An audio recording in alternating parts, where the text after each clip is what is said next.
Dom is back. And of course, his single episode he joins me on, I get told what a superhero he is, because that's just how it works. But if you've ever met Dom in person, you know that that's who he truly is. Everyone is his friend, and he's going to make you laugh, and he's going to have a good time in life. And honestly, I'm so grateful to call him my life partner, because it's truly what more of us need. I was editing this episode and I was racking my brain over and over to try and tell y'all what we're going to cover in here and what the theme is. And you know what the theme is? It's life. It is us navigating this life together, this life raising kids, this life building businesses, and all of the things in between. I even saved some outro takes for you at the end because we had children interrupting us. We had quite a few bloopers. And you know what? This is our third time recording. We've lost the video this time. The second time we lost the audio. You know what? We're just doing it because that's what life is. Life is just doing it, no matter how crazy and chaotic it gets. Hopefully you'll find some support in here too, because we are not sugarcoating the realities of where we are, what's going on in life. We've got plenty of laughter, a few tears, and of course, you know it, a few curse words. Enjoy this episode. Welcome back. Again, we got new mics. Yeah. Last time, let's see, first time we had mic problems. Second time we had camera and mic problems. Third time's going to be a winner. We're here. We're in it. What's going on in the world of Dom? Simplicity at its best with a little chaos. Yeah? Yeah. But it's life. It'll be all right. That is life, right? Simplicity with a little bit of chaos. Yeah. Just blend it perfectly together. Yeah, that's why I said my billboard would be life is chaotically beautiful and it's worth fucking living. Oh, see, just set you up for that. Connecting the dots. Where's the Today's a full moon. So I have to go do my witchy shit outside tonight. That's what we have to record now. Salem Sisters lost granddaughter, right? Don't you love me? Besides that, what's going on? How you feeling about Sassy's good vibes cards? Oh, those are quite phenomenal. And if you haven't checked them out yet, go ahead and go to the website, check them out. Look great. I really do think they're vibrant. It fits her as a human being and as a person, most definitely. And, you know, she being the child of ours that's like the most emotional, but also the most encouraging person out of our children, it suits her. That definitely falls down her avenue path. And she's so excited. I think that's like the cutest part. Like every day she comes home from school and she's like, did people vote? Did you get feedback yet? Do we need to update something? So thank y'all for giving her feedback. Yeah, she was so excited. So we read all the comments and all the feedback. She was so stoked. Right away, she's like, okay, I have to make improvements to number one. Number one is the clear winner. I need to get Dad's iPad because we have to fix some stuff. Yes, got to fix it. She's so cute, though.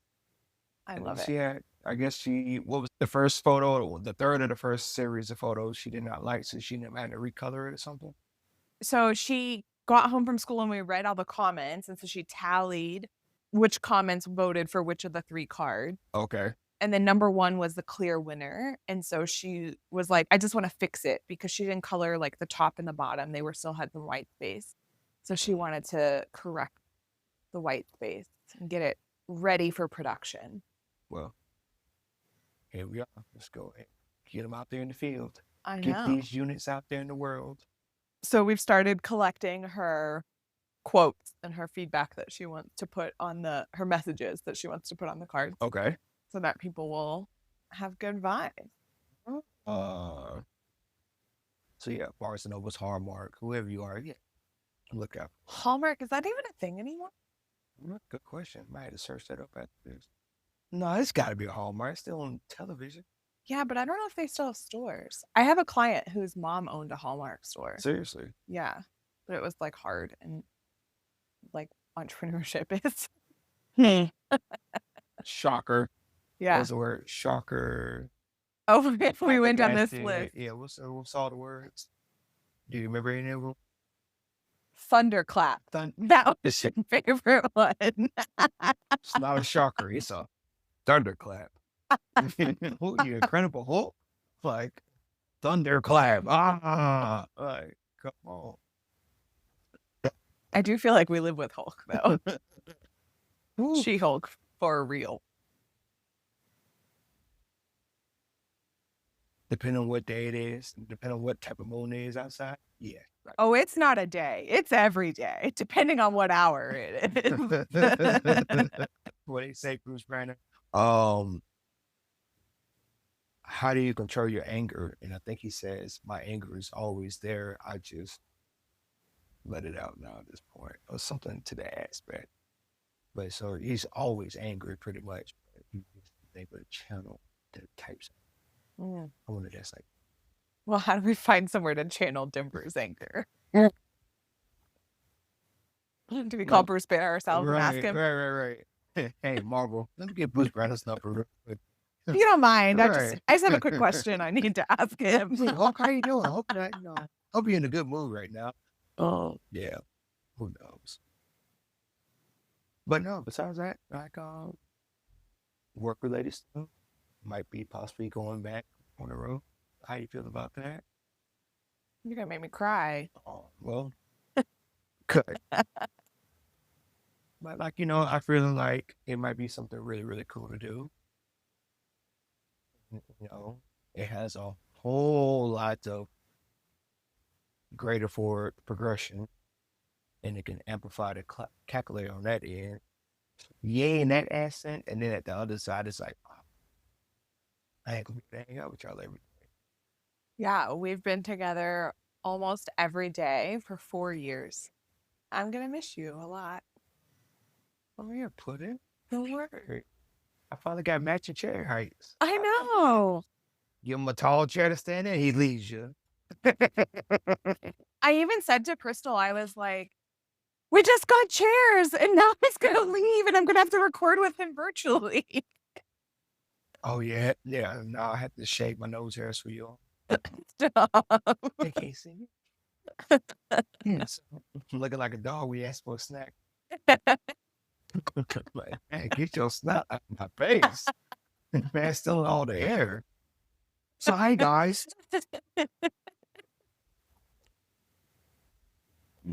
But no, like, it's a bittersweet type of deal. I ain't dying or nothing like that. Not being to be involved with you all day to day, just life things, it's going to be kind of like a new adjustment. But at the same time, like I say, it's permanent, but 18 months or less. Yeah, I mean, I think it's a real discussion to be had, right? Because families are going through this transition everywhere, whether it's someone's getting laid off, someone's having to take a break because they're burnt out. Right. Like, there's just, when you're in the thick of it, which is like where we are in this phase, we're heavy deep into the kids still need us for a lot of things. We're still very much like raising children. We're in the most expensive phase of our life with just lifestyle expenses. Oh, and I think families all over the country are having to make massive trade-offs right now.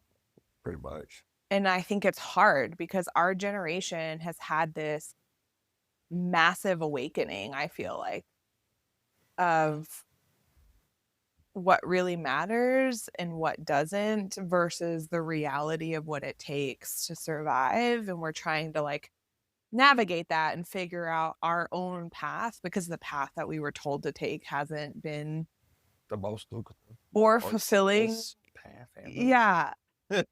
Like, why did you lie to me? How dare you do that to us? Who raised y'all like that? Yeah, I mean, it really does, right? In many ways feel like we were lied to or we were shepherded in this like wrong direction. But if they didn't know themselves, then I guess y'all really can't be too much upset about that. Yeah. And I think that's like a lot of what it is, and I've had this conversation with my grandparents, like what worked for their generation 30, 40 years ago doesn't work for us anymore. And even the last time we saw your dad, like he and I were just shooting the shit and talking, but like he gave me so much validation, which is the word that we even got on the whole Thunderclap. Yeah. He gave you so much thunderclap. Because and reassurance. even he said to me, he was like, what y'all are going through now to raise kids, he was like, we never had to go through. And he was like, I don't envy y'all one bit, because he was like, I don't know that I could do it. You know what? That's another question. I guess if like, if times had changed or we can reverse, I guess, the era and the time frame, I wonder if our parents would want to be parents. But if I understand the reason why you all don't want to have kids now. Because, back in those heydays, it was like a thing that you must go out and procreate. Yeah. And now in today's era, it's like, you know what? Parents like having to beg their kids in like their 30s to go have some kids so they can have grandkids before they transition on to the next phase of life. Yeah. I mean, I think that's, you and I were I was catching you up on this networking call I was on yesterday. And that was a really powerful discussion for me to be a part of, because I mean, I have openly said if I were to go back and do it again, I don't think that I would have kids again.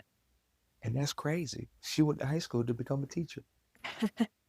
But I think I was doing what I thought was best. I think I was doing what I thought was next in my life and was the next chapter. And I was just following what I knew.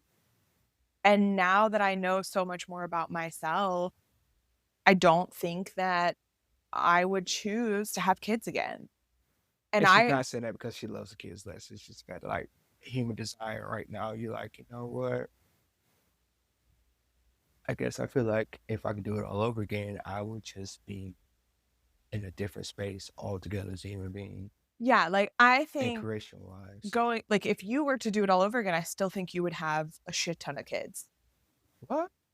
But I think that you would have prepared differently, and I think you would have built your life structure and set up differently.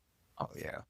But I think that's like the interesting part, right? Is that I can look and say, I probably would have made a different choice, but I also can be ridiculously grateful and in love with the life that we have. And I am, but I just know myself. And I'm thankful every day that I picked you as a partner, because you understand my needs. You understand that I need my space. You understand that like I can't be on 24/7, not even at home, not at work, not in any part of my life. Right. So I get to be a mom that disconnects and steps away, but I have plenty of friends and acquaintances that don't get that, or they haven't figured out that that's what they need yet. And that breaks my heart for them. But there's also women like my mom who don't really need that. Like they thrive on being with the others. And so I think there's two shifts of this, is like, do you know yourself enough to know exactly what you need? Right. And are you building the support system to show up in the way that you need to? So like, for example, the conversation that was had on the networking call yesterday was, for my specific human design type, which is a reflector, we need a lot of alone time. We need a lot of time to decondition and cleanse ourselves of everyone else's energy that we pick up around us. Okay. So having kids, obviously you have people around you all the time. And like, even with Denver, I have to tell her, like, please stop touching me. Just, I'm touched out. I don't need any more. I'm touched out. And so there was this statement that was made for those of us on the call who were moms. Right. It has not been an easy journey, because design wise, we're not really structured to be in relationships that we have to give energy 24/7 to. And I loved, so there were several women who also chimed in and said, but we all had kids before what human design was. We all had kids before we knew our design type. And if you build life with a partner and a village and a support team around you that knows what you need to be your best self, it still can be the greatest thing you do. Because like one of the things that I absolutely agreed with was, becoming a mother taught me so much more about myself that I probably would have never gone down the rabbit hole to even figure out, had I just been living my best life with no kid.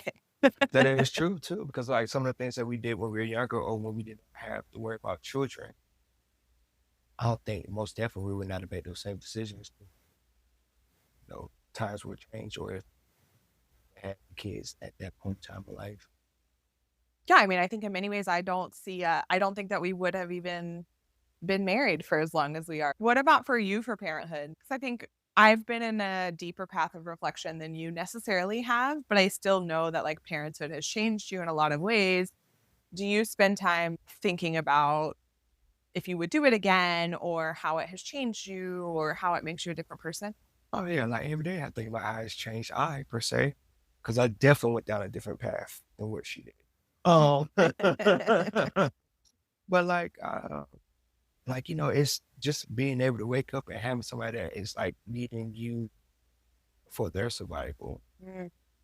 for pretty much like they have no way of really providing things per se to survive. So it's like, hey man, you need to go do such and such because therefore this one right here, this little thing right here, or these little things right here, or like pretty much codependent on you. Yeah. So you don't have any room for error. Which is something that's like if being a captain on the sport team, like hey, man, like these people are needing I. So it's like a new type of job. It's like a job that never ends, pretty much. That's why I say we're building the village for parents who have two jobs that never end because Seriously. running your own business never ends. To Raising a kids extent, never yes. ends. And Yes. I so, mean, but like when you run your own business, you're able to sell it when you get to like a nice little, let me go ahead and top off right here. But when you're a parent, you're not able to sell it. yeah, but I think even for entrepreneurs, like if you sell a business, that mindset of being an entrepreneur is just ideas that are always running. You're always thinking about something So like, you transition into something else. yeah, and I Okay. I know like I have this conversation with a lot of people, even when we build strong boundaries into our business, like every day lately, Denver and I have been going on a picnic for lunch to the park. And Thanks for the invite. well, see, you're still working. Um, I get to do that, right? Like I've built a business that allows me to do that. And so yes, I have those freedoms. And I can turn it off at a certain point to go do Uh-huh. those things.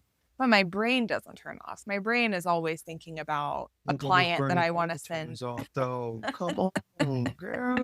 Give yourself something to work with. I know. Y'all go to sleep thinking, wake up thinking. Yeah, the other night I literally woke up at 3 a.m. and I was like, I have to get on Thread.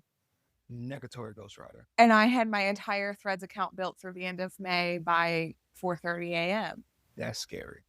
And one of my clients was texting me from the East Coast. And so I'm like replying to her and she's like, it's really early for you, isn't it? And I was like, you just caught me in the middle of a gotta get this idea out and get it dealt with moment.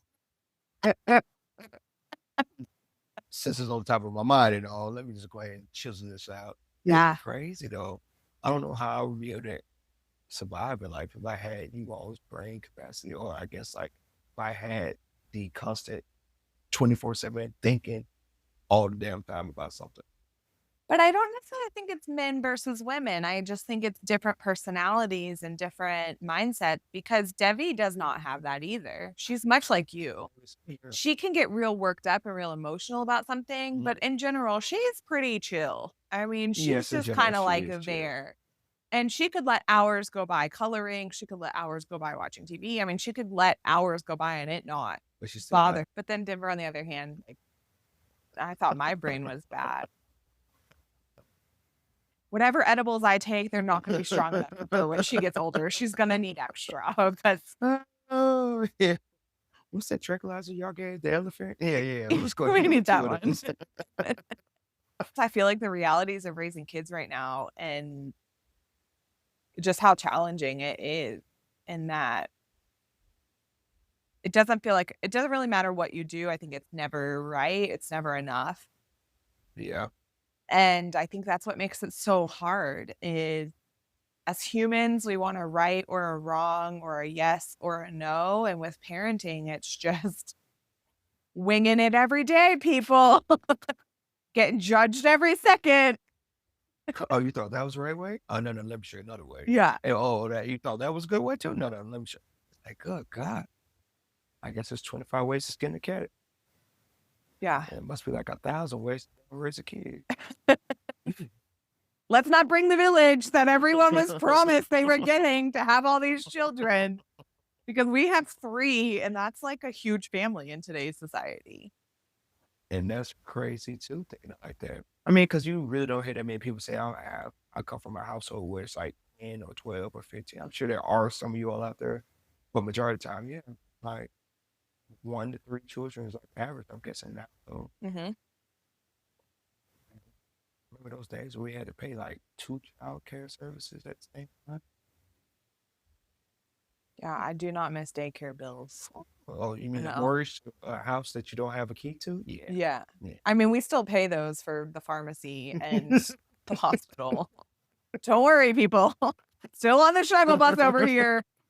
Just, Right. I get to be full-time childcare and save that money to go pay for medicines that keep somebody in this house alive. But besides those events, life is good, guys. Yeah. I mean, look, it's just been a season, I feel like, of life coming at us a million miles a minute the last couple of months. Yeah. But I guess it's like the resilience of what we are as human beings. So it's like, we're going to look back at this, like, good gosh, can you remember that fall of 2024 or that winter or spring of 2025? I don't wish that upon nobody again. Yeah, I mean, I think resilience is powerful to be able to break it out and use it like in this season that we're in when we really need Right. it. I mean, just a couple weeks ago, like we didn't know where you were going to work. We didn't know where we were going to live. We didn't know what schools our kids were going to go to. We didn't know if we were going to be able to put groceries on the table. I mean, there was a lot of what ifs happening. And like, I just even think back to us down like 2 years ago, 3 years ago, we would have not been in a good like mental place Probably like 4 or 5. But yeah. to like actually cope with that and show up as people we were still really proud of. We would have made it through. We always fucking have, but like making it through and being proud of who you were in that process versus making it through and being a complete jerk the entire time are 2 totally different experiences. And Right. I just remember telling people like, life is lifing right now and it is really trying to fuck with us.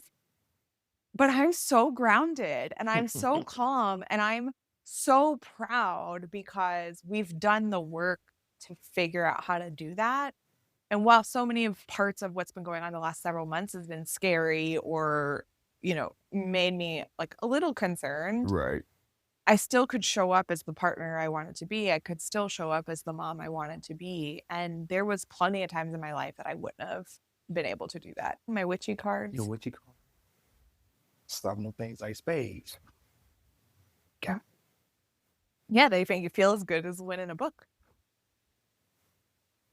What? Don't fuck with my editing skills. Oh, show 'em how you do it like a buzz.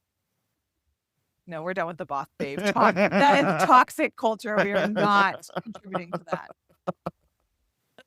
I'm not going down that road. Boss babe drove me right into suicide. We're not going there. Yeah, go ahead, cut that. But no, I feel like I have thoughts on a lot of the stuff that I would like to create and like share with the camera. But then when it's time to get in front of the camera, I feel like I'm like, I forgot what I was supposed to be talking about. It becomes natural the more and more you do it. Yeah, you know what? It probably does. Can you believe my podcast is almost a year old? Really? I launched it in May last year. Yeah. Y'all hear that? Y'all hear those mini Thundercats? Most You close to podcasts the mic. die after 10 episodes, and It here was we that? are. Look at you. I don't know how many episodes we've had. We were supposed to get confetti. And like, Like, we will. We should oh do no, that. let me go get the baby powder, do the LeBron James. No. Denver used all the baby powder. The house is covered. We're That's already what it good. was. Denver and her. What else did she do to you yesterday? She made soap. Yes. What even was this? I don't know what it was. It's probably something that she learned off the kids' YouTube. Gotta get more eyes on that girl, I swear. I don't know how we gonna do it, but It's like a 4-person full-time job. gotta take shifts. That's the thing that I wish she did more of, was took naps, because then that gives you at least like an hour and a half, 2 hour break. We're like, you know what? I know that person, a safe place right now. Not causing nobody no harm. It's not causing harm to herself. I got to a point where like I don't even close my door when I'm on meetings anymore. Oh, because she's going to come first there. Huh? Well, and just because God knows what she's doing. So I leave the door open so that I can at least have an ear out. And I try to convince her, I'm like, come on, come hang out with me in the office. She's like, no, I'm good. That's when she was making her so proud at that. About to put a little miniature desk in there. This is your, when I'm at my desk, you're at your desk. You had to glue her down. We're gonna be coworkers. We're gonna be coworkers together. I've thought about bringing her on the podcast and doing like a Monday, this is our Monday meeting, our coworker meeting. What's our schedule for the week? Oh, Because every day now it's like, how many more minutes? Can I do this? Can we do this? Can we do this? Like maybe if I give her a schedule. This is the agenda for the week. Let's talk about it. so I'm guessing that might be the process too in life. It's just that everything's supposed to be on a schedule, but it doesn't ever seem to go as planned. No, okay. This is a good topic because I've always been, and you've always hated this about me. Hate's a strong word. Strongly disliked. Okay, well, take strongly dislike. That like I'm such a perfectionist in my mind that I always wanted this is the schedule, this is what's going on, and a deviation. Never works that way. I know, and then like a deviation from that used to send me into a tailspin. I've gotten better.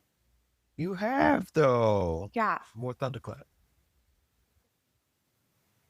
But what I think I realized is I do best when I can just like get my shit done and get it out of my mind so that I can flow better with the way life just comes and goes.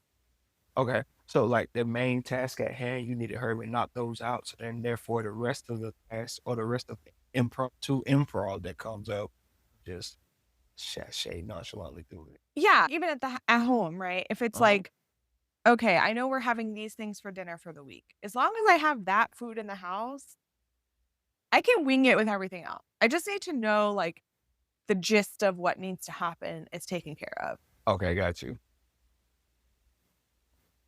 Nope. Or like with work. If I can get all of my outbound activities and all of the things that have to happen to keep the doors open every month, I can just get that done in like one session and just hammer it out. I feel much better the rest of the month because the rest of the month it's just like, well, what has to happen is done. Right. So the rest of this is care just of the basics. I just need it now, just fill in the filler. Yeah, and I think it even goes to like what we were talking about this morning with our financial planning for the kids as we transition onto our spirit life. Like that is done. It's dealt with. The kids will have everything they need and more. And so it's like whatever the struggle is now, it's just a temporary. Right. So it's like I don't have to stress about every single decision right this second because I know at the end of the day, our kids, our grandkids, our great-grandkids are going to be fine. We've already taken care of it. And if you don't know, get you a bowling policy. If you made it this far, you've made it to what I think is actually the longest episode Overwhelmed and Over It has ever had, but it was so worth it. Dom and I didn't have a game plan. We cracked our new mics open. I still don't think he had his put in the right position. We'll work on that for the next episode. But it was just truly a chance to catch up on life, and I'm so grateful that you were here to go through it with us because we're in the thick of it just like you are. So if you need support, if you actually need a place to have these kind of conversations where you're like, I am struggling today, life is hard, I'm not doing great at grounding, I need a reminder of who I am and why I'm doing this thing called life, please join us in the village. It is the community of Overwhelmed and Over It. It is where we all come together, where we get shit done together, where we cry on each other's shoulders, where we cheer each other on, and where we just feel like we're not alone. I'll make sure the link's in the show notes so you can join us, or you can always visit gabshays.com/thevillage to grab your spot and jump into the community with us. Other than that, I've got bloopers for you after this. I hope you enjoy them as we had children interrupt us and as Dominic might have completely messed up the camera leveling that we didn't even get the video for. If you mess up our leveling with your toothpick, I'm going to cry. Sitting like that. How'd I look? Awkward. Do I look awkward? Yeah. Okay. Or if we didn't have kids. That might be grocery trips. Because, well, prime example, Here they come. just spoke them up. Yes, yes. Who's our neighbor? Chase. Jace? AJ? No, Chase next door. Okay, yeah. Go Tell ahead. her in a few minutes. We're recording. Where we were, I guess. You could still keep going. I can edit. I edited it all out. You can edit. Oh, yeah. That's what it sounds like. That. No, I edited it all out. Just close the door so that. Okay. Good morning. That's our real boss. You probably could pick her up on the mic. She's. Thank you, dude. Actually, she's Louise. Yeah. She runs the operation with just her colleagues. Yeah, like I say all the time, this is Denver's world. We're all just grateful to be in it. Thank you for blessing us with this.